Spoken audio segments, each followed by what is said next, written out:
The Syracuse Orange is trending for former Notre Dame quarterback Steve Angeli. As you guys can see here, on 3 transfer portal prediction machine. What do you guys think? Is this a good move? Is this a bad move? Let me know down in the comments, man.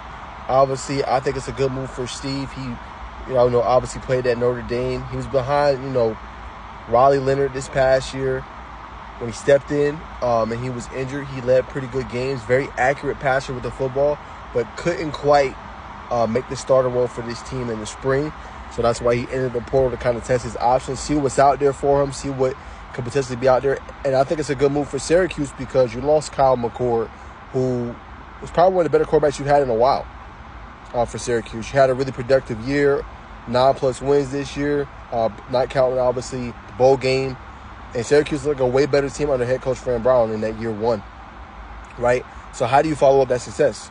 You got to go in the portal and try to land guys, right? I thought Steve Angeli was going to be a guy maybe for Tennessee, but obviously they go and make the first ever trade in college football, essentially history, and they end up getting their guy Joey Aguilar. So makes a lot of sense on both sides. Syracuse, they need quarterbacks in there. They need a proven veteran to kind of fill that place, obviously, for for Riley Leonard. And then if you're Steve Angeli, you just want an opportunity, right? You've been at Notre Dame since 2022, haven't been able to start. You want to see what's out there for you. Who's going to give me the opportunity to showcase my talent? And Notre Dame's a team that's been doing really good at quarterback here recently and probably wasn't going to see the field. Now, in terms of his stats with Notre Dame over the course of his career, right, over 70% completion percentage, 10+ touchdowns over the course of his career, and over 770 yards passing to just 1 interception. One of his best games of his career came against Oregon State. He was 15-19 for over 200+ yards passing and 3 touchdowns, man.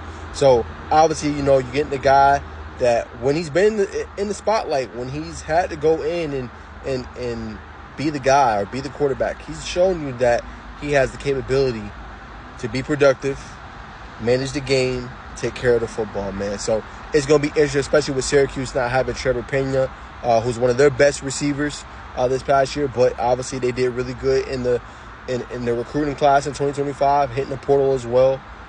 So I think it's going to be interesting to see kind of how he bases out his team. But you don't go wrong. At worst, Angeli could be a death piece for you. And obviously his ceiling, he can be a starting caliber quarterback for the Syracuse Orange and help them build off a really good season last year and take that next step forward, which, as you guys all know, is to make the college football playoff.